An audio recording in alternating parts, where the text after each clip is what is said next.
430년 이집트 생활을 뒤로하고 출애굽으로 말씀에 순종한 이스라엘. 하나님은 이스라엘을 신전이 가득한 죽음의 문화에서 무덤이 필요 없는 생명의 문화로 이끄셨습니다. 죽음에서 생명으로, 애굽에서 가나안으로 이끈 하나님의 인도하심. 수천 년이 지난 지금도 모세 오경의 땅 이집트에서 찾아볼 수 있습니다.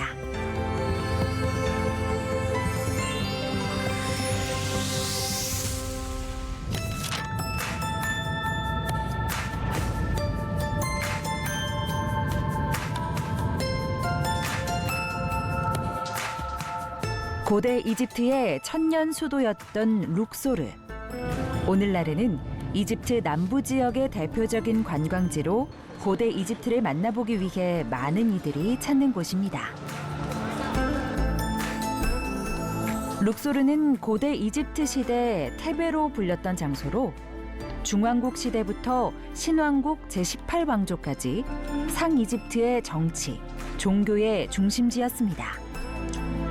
이 시기에 많은 신전과 왕들의 무덤이 조성돼서 도시 전체가 마치 거대한 야외 박물관처럼 느껴지는 곳입니다.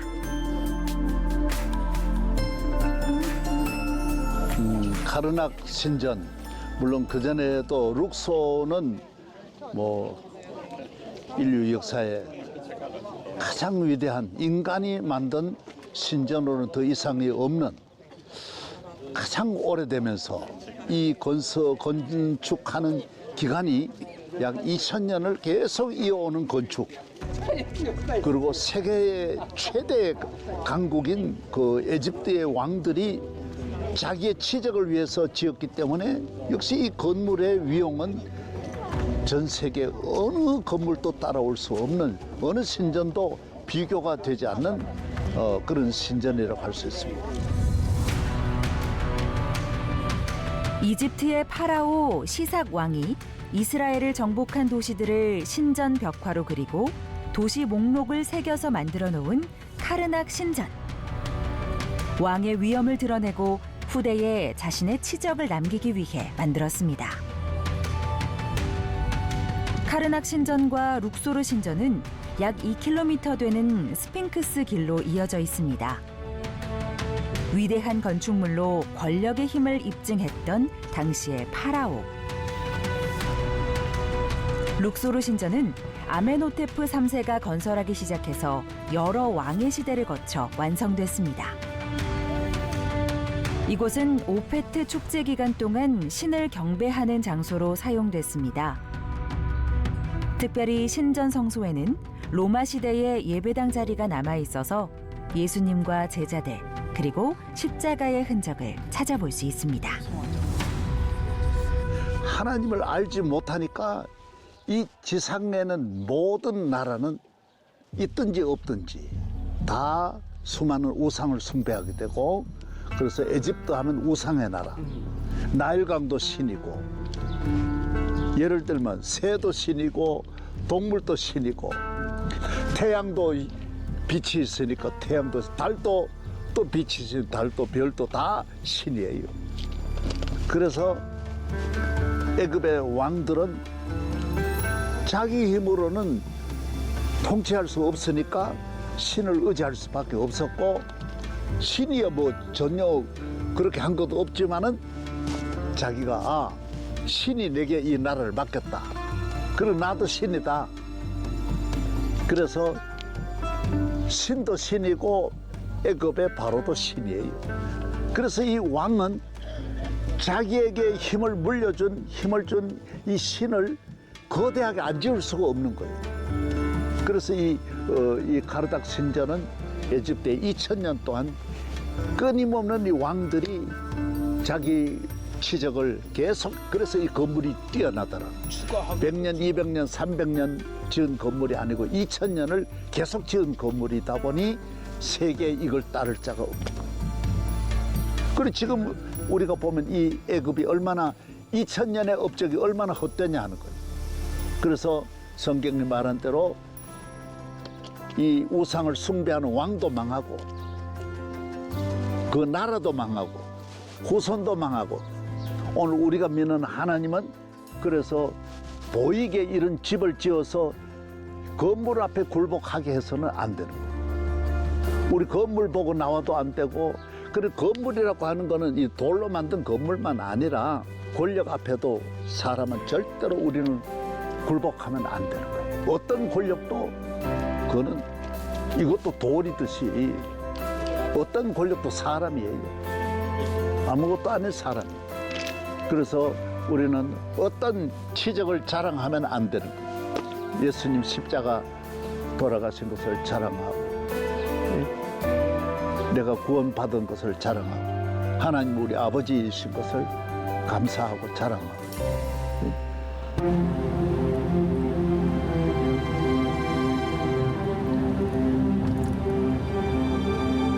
룩소르 동쪽에서 나일강을 가로질러 서쪽으로 이동하면 왕들과 귀족들의 무덤이 있습니다. 동쪽은 신전, 그리고 서쪽은 죽은 왕과 귀족들을 위한 무덤입니다. 피라미드처럼 도굴되지 않도록 암굴식 지하 무덤으로 만들었습니다.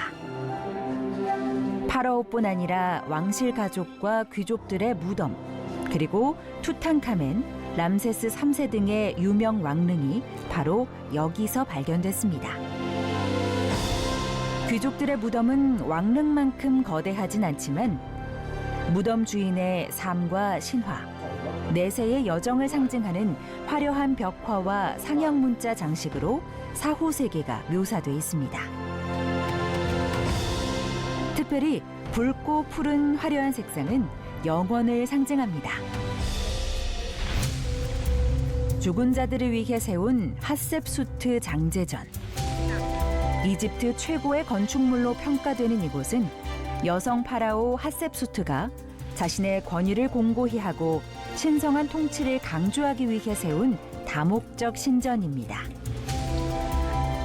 하나님을 알지 못하는 민족은 역시 에집트 문명. 에집트 문명은 죽음의 문명이에요. 장례 문명이야. 그래서 너들 여기서는 이런 환경 속에 잘 믿을 수 없다라는 거야. 우리나라도 무덤 문화입니다. 임금으로부터 모든 백성 다 그래서 명당 자리 찾으려고 전국을 헤매이고 임금님 장례를 치를 때 여기와 같이 6개월 걸리고 그리고 온 나라는 모든 걸 못하게 하고 임금님 장례에 맞추니까 나라가 가난할 수밖에 없는 거예요. 오늘 우리는 무덤은 이 땅에 없습니다. 여기 잠들다 천국으로 영원한 천국 백성으로 살아가야 할 것입니다.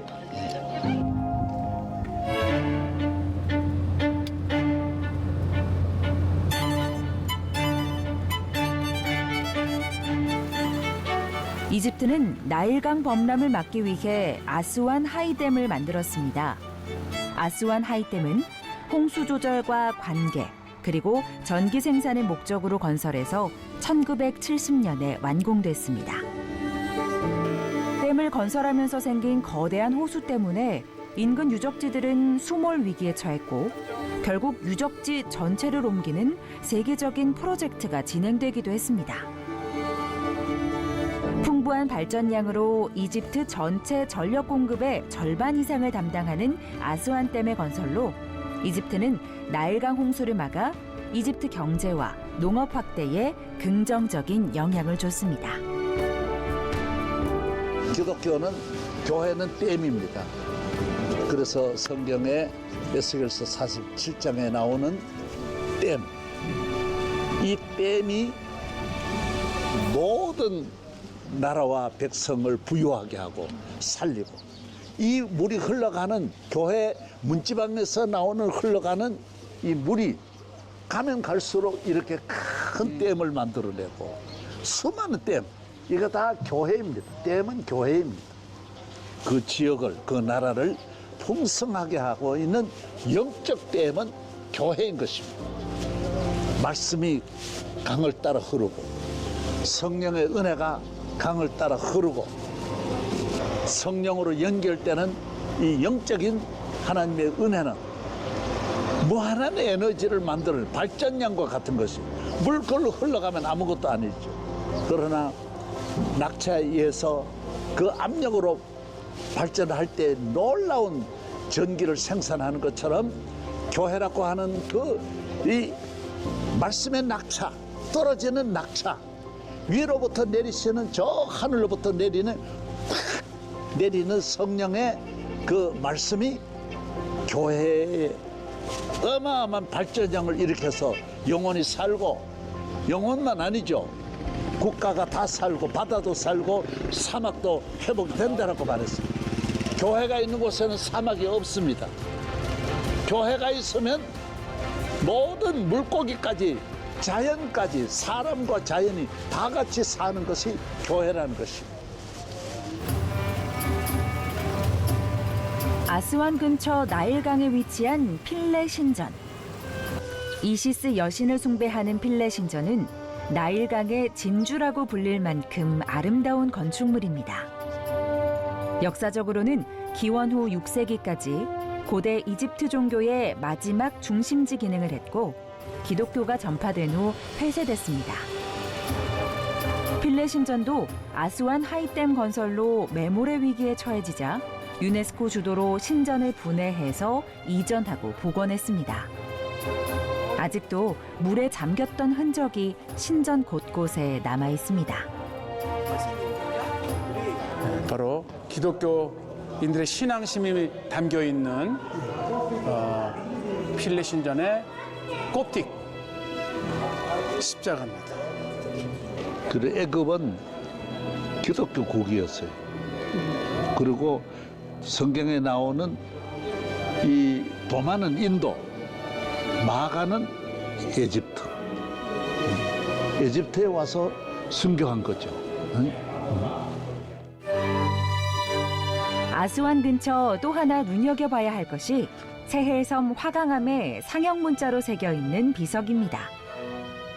요셉 때에 실제 7년의 기근이 있었잖아요. 그런데 이곳 세헬섬 이곳에 일명 기근석비라고 하는 곳에 고왕국 사왕조 조세르 왕 때 실제로 7년간의 기근이 있어서 이제 온 땅에 굶주렸던 기록을 이렇게 기록을 해놨습니다. 그러니까 이게 이 요셉 시대 때의 것은 아니지만 요셉 그 이전에 애굽의 역사상 7년간의 기근이 있었다고 하는 이 이야기를 들으면서 정말 창세기의 현장에서 창세기를 읽는 생생함이 이렇게 있습니다. 아스완에서 남쪽으로 280km 정도 이동해 만나는 아부 신벨에는 람세스 2세가 건설한 거대한 암벽 신전이 있습니다. 대신전과 소신전으로 구성된 아부 신벨 신전은 입구부터 압도적입니다. 정말 이 상도 귀하지만 이 전체 산 다 여기 맞추어서 쌓아 올린 거니까. 필레 신전처럼 아부 신벨 신전도 아스완 하이댐 건설로 물속에 가라앉을 뻔했고, 유네스코 주도의 작업으로 모든 신전을 분해해서 200m 떨어진 지금의 자리로 옮겼습니다. 이건 고고학적으로도 매우 큰 도전이었습니다. 원래 신전이 있던 곳은 지금은 침수된 상태입니다. 이거 전체 바위를 다 옮겨. 통째로 저기 이야. 부인 것까지. 저쪽까지 이 전체가 다 옮긴 겁니다. 이걸 저 밑에서 이 돌 하나하나를 이 전체 산을 다 옮겼다라는 겁니다. 그래서 이 안이 또 어마어마한 거예요. 예? 이 안에. 이제 지금 들어갑니다. 이야, 놀랍습니다. 20m 높이의 위압적인 규모의 좌상들의 암벽을 60m 깊이로 파서 만든 석굴. 이곳은 1년에 2번 신전 가장 깊숙한 곳까지 햇빛이 들어옵니다. 그 날짜는 람세스 2세 즉위일과 자신의 생일. 살아있는 권력, 자신을 위해 만든 신전이었습니다. 성경에서 병거라고 말하는 전차의 모습도 신전 벽화에서 찾아볼 수 있습니다. 이 전차를 타고 그 모세가 이스라엘 도망쳤는데 출애굽했는데 따라간 거예요. 그러니까 성경이 맞다는 전차. 그렇죠. 아, 네. 다 있다는 거죠. 성경에 그게 이제 이게 하나하나가 모세 오경을 그래서 알 수 있다라는 거. 하나하나가 어이? 이게 전차입니다. 전차 바퀴와 어이? 파라오의 강한 힘, 여호와의 강한 팔 그러잖아요. 여기서도 강한 팔이 힘을 상징합니다. 그 적군을 이렇게 머리를 포로를 잡고 치려고 하는 위험 있는 모습이죠. 모세 오경의 배경이 된 역사가 생생히 남아있는 이집트의 유적. 이 모세가 이긴 거예요. 모세가. 그렇죠. 이 람세스를 드디어 모세가 하나님의 능력으로 그럼 누르고 애굽을 탈출했죠. 모세가 위대하지 않습니까? 하나님이 위대하지 않습니까? 광야에 양치는 무능한 초라한 노인 하나가 이 람세스 2세와 싸워 이깁니다. 전 애굽과 싸워 이깁니다. 막강한 힘, 애굽하면 람세스 2세입니다. 최고의 권력을 가진 최고의 힘 있는 때에 이스라엘을 건져냅니다. 그래서 세상의 모든 힘을, 권력을 절대로 두려워하지 않아야 됩니다. 다니엘은 바벨론을 두려워하지 않았습니다. 예수 그리스도는 십자가로 마귀와 싸워 이겨 온 인류를 구원하지 않습니까? 우리가 이곳에 온 것은 람세스 2세를 위대한 람세스 2세, 그러나 더 1000만 배 더 위대한 모세를 보려고 온 겁니다. 이 위에 모세가 있습니다. 아부신벨 신전 가까이에 람세스 2세가 자신의 아내를 위해 지은 네파리타리 신전이 있습니다. 신전 입구에 아내의 동상 크기를 자신과 동일하게 만든 건 당시로서는 매우 획기적인 일이었습니다. 물길이 닿는 곳마다 신전을 세웠고 그곳을 통해 도시를 발전시켰던 고대 이집트 왕국. 다양한 신을 섬기는 것으로 백성을 다스렸고 자신의 세력을 과시하기 위해 엄청난 신전을 지었던 고대 이집트 파라오들. 그러나 하나님은 선지자들을 통해 애굽의 멸망을 지속적으로 경고하셨습니다. 이집트는 고대 이스라엘뿐 아니라 아기 예수 시대까지 그 흔적이 남아 있습니다. 성경 속 애굽은 오랜 시간 서로의 영향권 아래 있었습니다. 아브라함부터 요셉, 모세, 그리고 예수까지.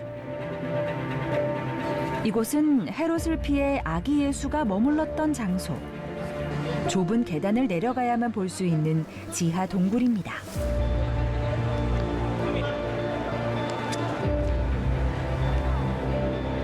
바로 이 강대 왼쪽에는 이게 실제 우물이에요. 그래서 예수님이 애굽에 피난을 오셨을 때에 마셨던 우물이 지금도 이렇게 전승에 따라서 보존이 되어 있고, 그리고 주변에는 이제 kop트 교회의 아주 오래된 성경과 문헌들이 이렇게 전시되어 있습니다. 이제 우물을 지나서 이렇게 지하로 내려가면 예수님이 묵었던 거처가 이렇게 있습니다.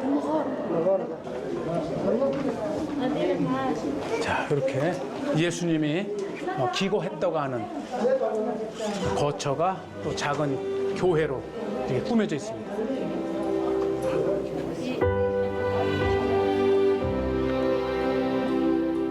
애굽에서의 예수님의 행적입니다.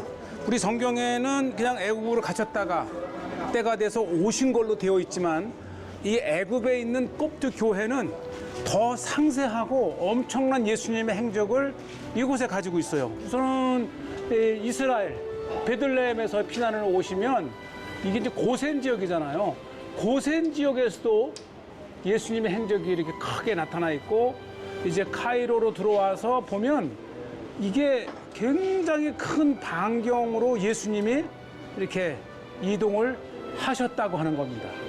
더 중요한 것은 일반 카톨릭이나 프로테스탄트에서 갖지 않는 예수님의 엄청난 애굽에서의 역사가 이곳 콥트 교회에서는 전승을 가지고 있다고 하는 것입니다.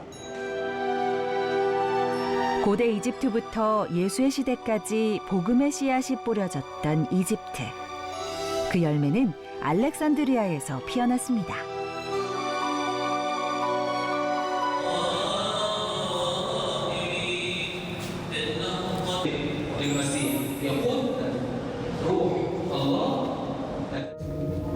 마가는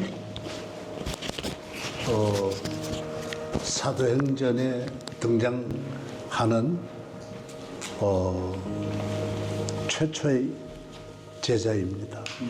마가의 다락방, 그래서 그 다락방 내에서 120명이 성령의 충만함을 받고 오순절에 그 다락방으로 인해서 예루살렘 교회가 탄생하게 되고, 또 바울은 안디옥 교회에서 선교사를 파송할 때에 이 마가가 동행하게 됩니다.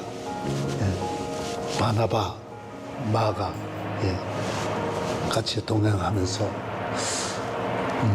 조금 그런 잡음이 있었지만은 마가는 신실한, 그래서 사복음의 저자 가운데도 마가복음이 가장 중요한 거예요. 학자들에 의하면 이걸 아예 원본같이 생각하는 거예요. 다른 복음들 서들도 다 마가복음을 참조했지 않느냐 할 만큼 마가복음은 아주 복음서의 기록 가운데도 가장 중요한 부분이라 할 수 있습니다. 마가는 여러 가지로 이 심부름을 또 잘하는, 뭐 복음서를 전달도 잘하고 교회가 어려운데 이렇게 보내면 수습도 잘하고, 이렇게 정말 이 복음의 사역에도 참 이 보화 같은 신실한, 그래서 사복음의 저자 가운데도 마가복음이 가장 중요한 거예요. 마가는 에집트의 이스라엘 가장 가까운 에집트, 이곳에 복음을 전하게 되고 결국 이 나라는 기독교국이 됩니다.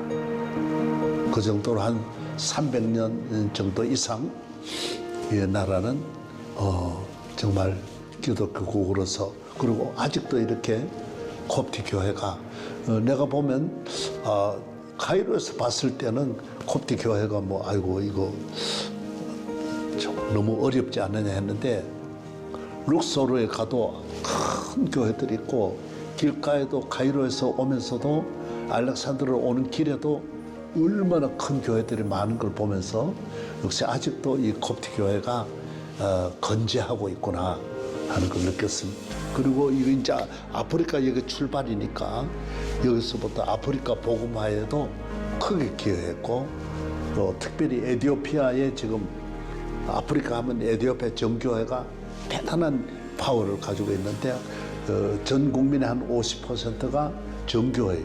근데 그거 다 이곳의 카이로 에집트의 콥티 교회의 영향 아래에 있고 주거 임명도 여기서 하니까 뭐 대단한 파워를 가지고 있다고 할 수 있습니다. 오늘 마가의 진짜 이 유골이 있는 곳 앞에서